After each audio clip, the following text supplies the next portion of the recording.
Pendidikan profesi. Jika kamu menginginkan sesuatu yang belum pernah dimiliki dalam hidupmu, kamu harus melakukan sesuatu yang belum pernah dilakukan sebelumnya. Nah, jadi kalau teman-teman nih pengen lulus gitu kan di SBMPTN kah, di SNMPTN kah gitu kan, sesuatu yang belum pernah kalian capai gitu kan, berarti kalian juga harus melakukan sesuatu yang belum pernah kalian lakukan. Belajar lebih giat, misalkan ya dari belajar hanya 4 jam hingga yang biasanya 4 jam gitu kan, diteruskan, ditambahkan menjadi 6 jam, 8 jam per harinya. Kita lanjut.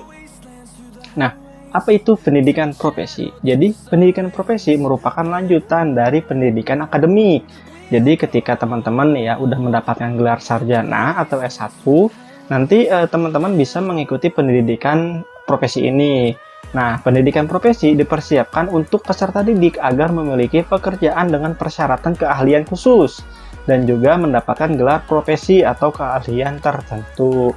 Nah, di Indonesia gelar profesi diatur oleh Senat Perguruan Tinggi yang organisasi profesi berdasarkan standar profesi yang terkait dan tertulis di depan ataupun di belakang nama yang berhak gitu. Nah, jadi nanti kalau teman-teman mengikuti pendidikan profesi, nanti teman-teman akan mendapatkan gelar tambahan nih.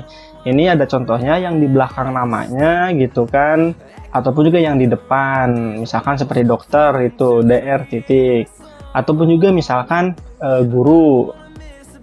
Nah, bagaimana cara mendapatkan gelar profesi? Jadi yang pertama pastinya nih teman-teman harus lulus dulu di pendidikan akademi tingkat S1 atau sarjana. Lalu nanti program studinya itu harus berkesinambungan dengan pendidikan profesi yang akan teman-teman ikuti. Misalkan tadi kan ada pendidikan profesi untuk dokter. Ya pasti nanti di pendidikan S1-nya gitu kan, di program sarjananya ya teman-teman pilih program dokter gitu kan, fakultas kedokteran gitu yang nanti jurusannya ya berkaitan dengan hal tersebut.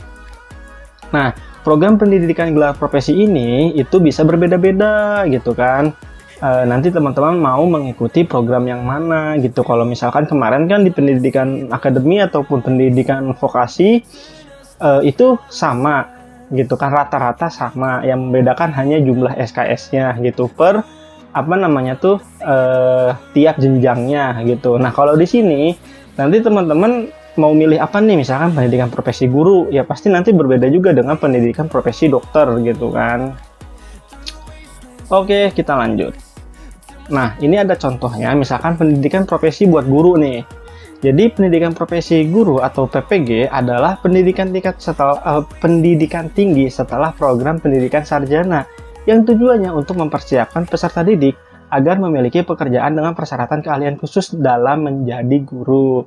Pendidikan profesi guru harus ditempuh selama 1 hingga 2 tahun setelah setelah teman-teman nanti lulus dari program sarjana atau program sarjana pendidikan ataupun non sarjana kependidikan. Misalkan ya teman-teman yang dari pendidikan matematika, nah itu bisa masuk profesi guru, atau teman-teman yang misalkan dari matematika murni gitu kan, bukan pendidikannya, nanti bisa masuk juga ke profesi guru. Jadi ada beberapa pendidikan profesi yang bisa diikuti dari berbagai macam latar belakang di program S1-nya gitu. Nanti teman-teman misalkan mau apa?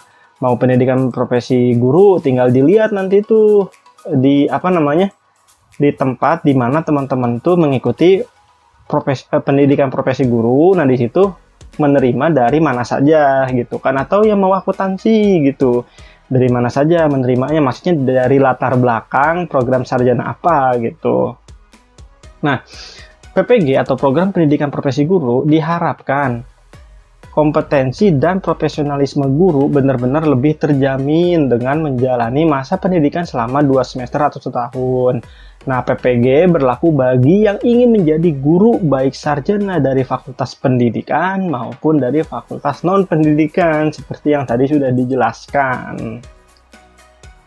Nah, Perlu diketahui juga, saat ini tidak semua orang dapat mengikuti program PPG karena pemerintahan saat ini tengah mengeluarkan undang-undang yang mengatur hal tersebut, diantaranya mengatur tentang syarat-syarat peserta PPG. Nah, hal tersebut tertuang dalam Permendikbud nomor 37 tahun 2017 pasal 4 bahwa syarat untuk menjadi peserta program PPG harus memenuhi persyaratan sebagai berikut. Yang pertama, memiliki kualifikasi akademik S1 ataupun juga D4, sarjana terapan kan D4 itu. Guru dalam jabatan atau pegawai negeri sipil yang mendapatkan tugas mengajar yang sudah diangkat sampai dengan akhir tahun 2015. Memiliki nomor unit pendidikan, pendidik dan tenaga kependidikan NUPTK. Dan terdaftar pada data pokok pendidikan Kementerian Pendidikan dan Kebudayaan. Jadi teman-teman di sini meskipun yang tidak belum lulus gitu kan di S1, misalkan teman-teman hanya D4 itu bisa gitu kan, tidak harus bener-bener sangklek ke S1 gitu. Atau nanti yang misalkan teman-teman di sini ada yang udah jadi guru sejak lama gitu kan, tapi belum mengikuti pendidikan profesi. Nah, itu bisa nggak sih sebenarnya jadi guru dulu gitu kan, tapi belum mengikuti pendidikan profesi ya? Bisa-bisa saja, bergantung dari sekolah teman-teman gitu kan. Maksudnya tuh sekolah tempat teman-teman mendaftar untuk menjadi guru itu memperbolehkan atau tidak. Nah, seperti itu. Nah, itu semua mengenai pendidikan profesi dan tadi contohnya adalah pendidikan profesi guru. Mungkin kedepannya kalau ada kesempatan, ya mohon doanya juga dari teman-teman semua. Nanti gue akan coba undang orang yang memang pernah mengikuti pendidikan profesi lah gitu, entah itu guru ataupun akuntansi atau apa gitu, supaya nanti kita bisa sharing-sharing bersama. Kalau lulusan pertanian seperti gue, mungkin sekolah profesinya karena nggak ada sekolah profesi pertanian gitu kan. Ada juga ya lembaga keprofesian gitu untuk menguji apakah kita bisa mendapatkan sertifikasi profesi gitu. Oke, sampai jumpa di video selanjutnya. Jangan lupa juga untuk like, komen, dan subscribe. Bye bye.